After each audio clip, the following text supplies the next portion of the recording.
Nobody in Harlan County, Kentucky thought much about August Holt.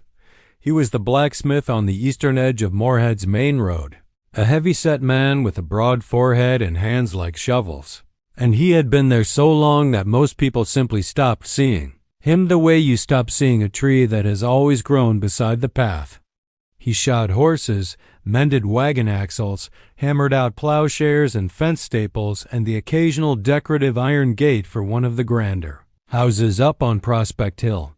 He did this 6 days a week year-round, and he did it well. He was not a man of ideas, or so everyone thought. The year was 1908, and Harlan County was hungry. Not acutely, nobody was starving in the streets, but chronically, in the way that rural Appalachian communities had been hungry for generations. The soil in the valley was thin and stubborn. Corn grew, but barely. Kitchen gardens produced through the summer months and then gave out, and the winters were long, and the root cellars grew empty faster than anyone wanted to admit. The county had no railroad connection yet, which meant that food from the outside world arrived by wagon, slowly and expensively. Families with money ate well. Families without it managed. August Holt was firmly in the middle of that spectrum. He had a house, a wife named Clara, 3 children, and a small patch of ground behind the forge where Clara grew beans and tomatoes and the occasional struggling row of sweet corn. He also had a problem that had been nagging at him for the better part of 2 years, and it had nothing to do with food. It had to do with water. The forge ran on a bellows system, a great leather lung pumped by foot pedal that drove air into the fire and made it burn hotter than it could on its own.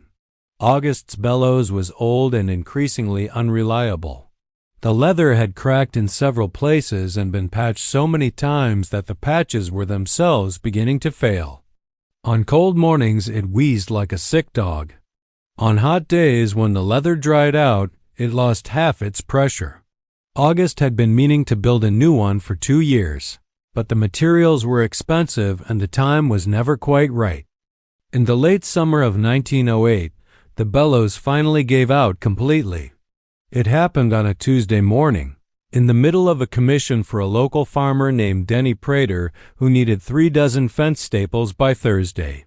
The leather split along a seam that had been patched 4 times already, and the forge went cold. And August Holt stood in his shop and said something that his youngest son, hiding behind the woodpile, would later describe to his own grandchildren as words I cannot repeat but have never forgotten. Faced with a dead forge and a deadline, August did what practical men do. He improvised. He had no new leather for a bellows.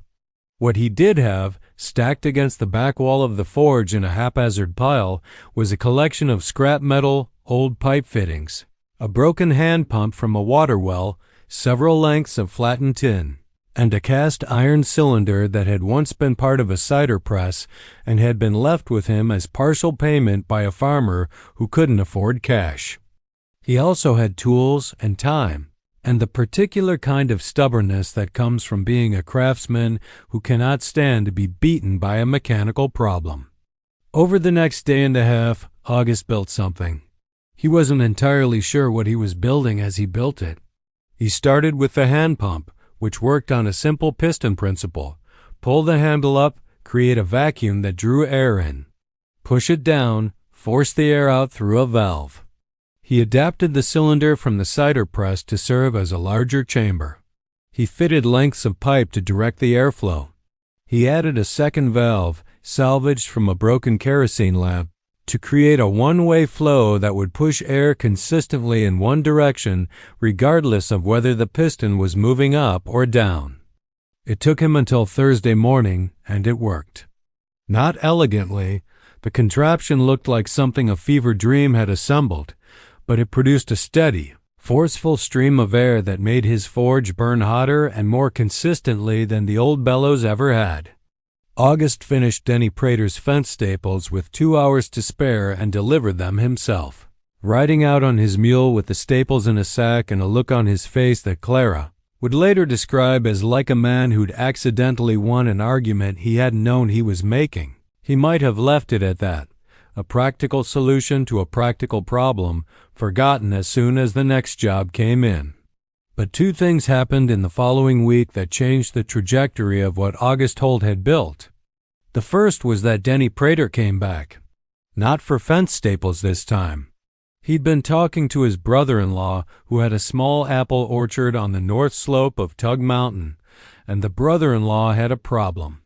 He had more apples than he could sell fresh and no reliable way to press them into cider before they rotted. The old community cider press, a shared piece of equipment that several farms in the area used communally, had broken 2 seasons ago, and nobody had the money or the expertise to fix it. Could August take a look?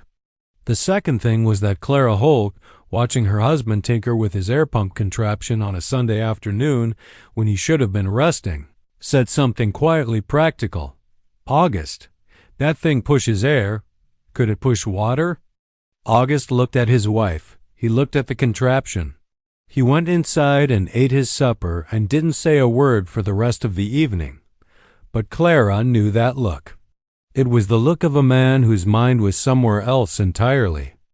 The problem with Harlan County's food supply was not, when you looked at it honestly, a problem of soil or seed or labor. The families in that valley worked hard. They knew their land.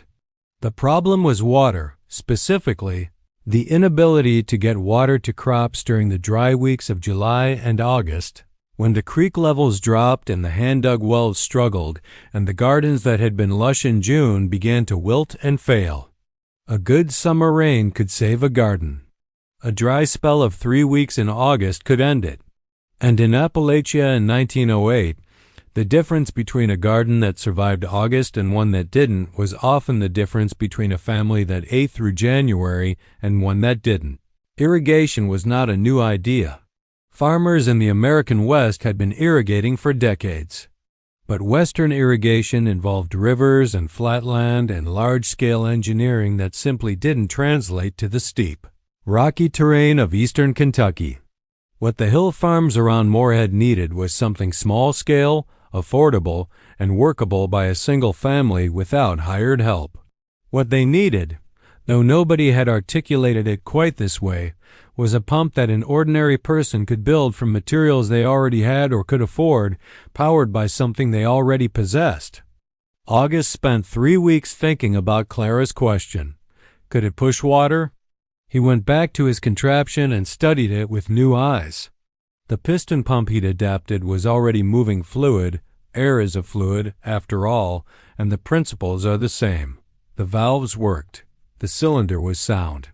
The question was whether the system could generate enough pressure to move water uphill from the creek at the bottom of the slope to the gardens at the top. He built a test version on a Saturday morning in September, routing a length of pipe from the creek that ran behind his property up to Clara's bean rows, a vertical rise of about 14 feet. He primed the system with a bucket of water poured in from the top, sealed the fittings with a mixture of pine resin and tallow that he'd been experimenting with as a gasket material, and began to work the pump handle. For the first 3 strokes, nothing happened. Then, on the 4th stroke, a trickle of creek water emerged from the pipe end at the top of the slope and ran between Clara's bean rows. August pumped faster. The trickle became a stream. Not a large stream, he calculated later, by timing how long it took to fill a known bucket, that he was moving about 4 gallons a minute, but a consistent one and a steady one, and one that required nothing more than a man or a strong child working the handle in a rhythm. Clara came out of the house, wiped her hands on her apron, and stood watching the water run between her beans for a long moment. "How far could you push it?" she asked. "I don't know yet," August said. "Farther than this, I think." He was right. Over the following month, through a process of trial and error that involved several failed seals, 2 cracked pipe joints, and 1 spectacular blowout that soaked him completely and delighted his children, August refined the system until it could reliably lift water 30 feet vertically, enough to reach the gardens of most of the hill farms in the area from the creeks that ran below them. Word travels fast in small communities, especially when the news is useful. By the time the first frost came in October of 1908, 3 of August's nearest neighbors had come to the forge to see the water pump, and 2 of them had asked him to build one for their properties. He charged them what he thought the materials and time were worth, which was less than he should have, because he was a blacksmith and not a businessman, and because he was still slightly amazed that the thing worked at all. The winter of 1908 into 1909 was when August did something that would prove, in retrospect, to be the most important decision he ever made. He sat down. He was not a writing man by nature, and Clara later said it was the most she'd ever seen him struggle with a task that didn't involve metal, and wrote out, in his careful, blocky handwriting, a complete description of how to build the pump. Every dimension, every material, every step of assembly. He drew diagrams, rough but accurate, showing how the valves fit together and how the pipe joints should be sealed and how to calculate the right piston diameter for different amounts of vertical lift. He didn't write it to sell it. He wrote it because several of the men who came to see the pump were from farms too far away for him to build one for them himself, and he figured if they had the instructions they could build it without him. He had 12 copies made by the schoolteacher's wife, who had fine handwriting and charged him 50 cents for the work, and he distributed them at the feed store in town. By the spring of 1909, there were 11 Holt pumps, as people had taken to calling them, to August's considerable embarrassment, operating on farms across the eastern part of Harlan County. By the summer, there were 23. Farmers who had struggled for years to keep their gardens alive through the August dry season were now irrigating. Gardens that had previously produced enough for a family's own table were now producing surplus, enough to sell, to trade, to preserve for winter in quantities that hadn't been possible before. The effect on the local food supply was not dramatic in any single moment. It was gradual, cumulative, and profound. Root cellars that had been half empty by February were lasting until April. Women, who had previously spent the late winter buying cornmeal at prices they couldn't really afford, were now selling preserved tomatoes and beans to the general store. Children who had grown thin by March were not growing thin anymore. The county didn't notice it all at once. It just slowly, quietly got less hungry. There were better engineers than August Holt in Harlan County. There was a man named Fletcher who had studied at a technical institute in Cincinnati and came back to the county to manage the lumber mill. And he understood fluid dynamics in a formal, educated way that August never would. There were men who had read about irrigation systems in agricultural journals and had the theoretical knowledge to design something similar to what August built. None of them had built it. August had built it because he needed to finish Denny Prater's fence staples. He had refined it because his wife asked a question. He had shared it because it seemed like the obvious thing to do when you had something useful. He had, in other words, worked entirely without the self-consciousness that often prevents useful things from being made and shared. He also understood something about how people actually use tools because he spent his working life making them. He knew that a system requiring specialized parts would fail the moment a part broke and couldn't be replaced. So he built the pump from standard fittings that any hardware store in the region carried.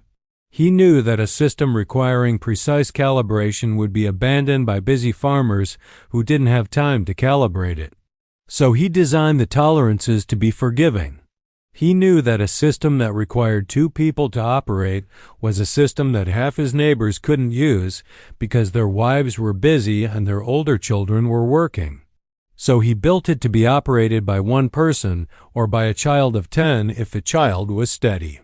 These were not design principles August could have articulated if you'd asked him. He just knew them the way a man who has spent 30 years making things for other people knows things. Not in his head, but in his hands. Denny Prater's brother-in-law got his cider press fixed too, in the end.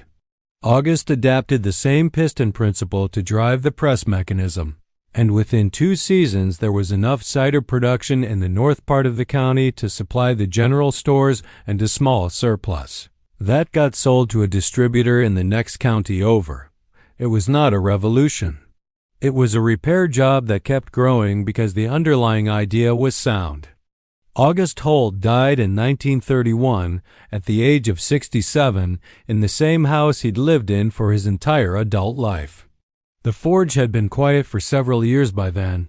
His hands had given out, the arthritis taking first his precision and then his grip, but he had kept the shop open until he couldn't, because the shop was what he was and he saw no reason to stop being it. By the time he died, there were Holt pumps, or variations closely based on his design, on farms across 4 counties. He had never patented the design, never charged more than his material costs and a fair wage for his time, and had given the written instructions to anyone who asked without charge. He did not get rich. He was not famous outside of a radius of about 40 miles. The agricultural journals never wrote about him. He is not in any history book. What he left behind was this: a county that ate better than it had before him, gardens that survived August, root cellars that lasted the winter, children who grew up strong enough to work and learn and eventually leave for cities where they built other things, carried in their hands and their habits the particular competence of people who had been properly fed. Clara outlived him by 9 years and spent much of that time answering questions from people who came to the house, wanting to understand the pump better or to show her a modification they'd made to it, or simply to say thank you in the way rural people say thank you, which is to show up and be present for a while. She always told them the same thing when they tried to credit August with some stroke of genius. He needed to finish a job, she would say, and I asked a question. That's all it was. This is not entirely true, of course. What August Holt had, beyond the stubbornness and the practical intelligence and the 30 years of knowing how things work, was the habit of solving the problem in front of him rather than waiting for a better moment or a more elegant solution or someone else's permission. The bellows broke on a Tuesday. By Thursday he had something that worked. By the following spring, his neighbors had water in their gardens. By the following decade, the county was eating. The lesson is not complicated, though it is easy to miss because it comes dressed in the unremarkable clothes of everyday work. Innovation does not always arrive as a plan. Sometimes it arrives as broken bellows and a deadline and a pile of scrap metal that happens to include a cast iron cylinder from a cider press. Sometimes the most important thing a person can make is the thing they make because they have no other choice. And the most important thing they can do with it is hand the instructions to the person standing next to them and say, "Here, you can build this too." August Holt was not trying to feed a county. He was trying to finish Denny Prater's fence staples. The county got fed anyway. More than a century on, the principles August stumbled into still hold. The tools that last are the ones built for the person who will actually use them, not the person who designed them. The ideas that spread are the ones shared freely, not hoarded. The problems worth solving are often the ones directly in front of you, not the grand theoretical ones on the horizon. And the moment to start is almost never later. It is usually Tuesday morning with a broken bellows and a job that still needs doing. August didn't wait for perfect materials. He didn't wait for training he didn't have. He didn't wait for someone to tell him his contraption was worth building. He built it because the forge was cold and the deadline was Thursday, and it turned out that was enough. It usually is. Thanks for watching this to the end. If you love this story and want to see more episodes, like and subscribe. Out here, we tell the real stories of grit, discipline, and survival. The kind built in cold winters, long nights, and wide open land. Subscribe and turn on notifications so you never miss the next chapter of frontier strength and American resilience. Until next time, keep the code alive.